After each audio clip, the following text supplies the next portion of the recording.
Hello, today I'm going to show you how to create content in Canvas. First, we're going to go ahead and launch the course. So previously, we created modules. Let's go ahead and click on that. You can see here that we've already created our modules, but we need to add some content to it. We're going to click this little plus button. And here you can see that you have a variety of options to choose from. In this case, we're going to go ahead and click Page.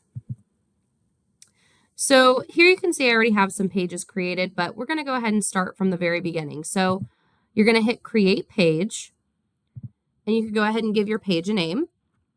In this case, I'm going to say Week 1, and then you're going to hit Add Item. Now here you can see Week 1. If you go ahead and click on that, you see that there's really no content yet, so you need to go ahead and edit.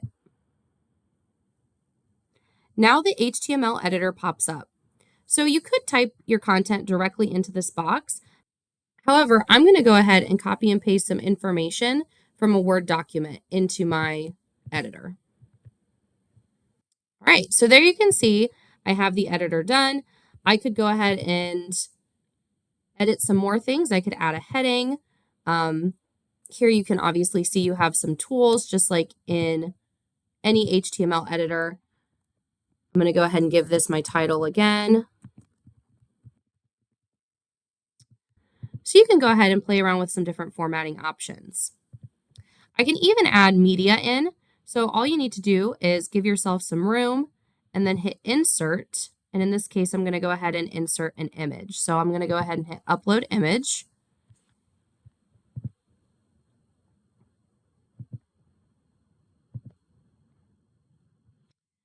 And then when you scroll down, you see that there's an option to add alternative text. This is important so anybody with visual disabilities can still see all of your media. So in this case, I'm just going to give a short example. It says video icon. If it was a decorative image, you could select that. And I'm going to choose to embed the image. So as you can see, that popped up. Maybe I want it to be in the center. And that's exactly how I like it. Once I'm ready, you can see here that there are some more options to customize.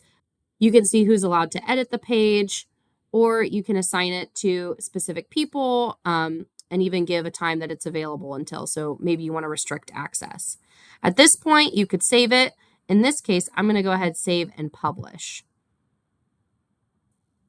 All right, and as you can see, it is published. I'm going to go ahead and do my quality check. I'm going to view as a student. Go to modules, and there you can see this is what my content looks like. And that's how you create modules in Canvas.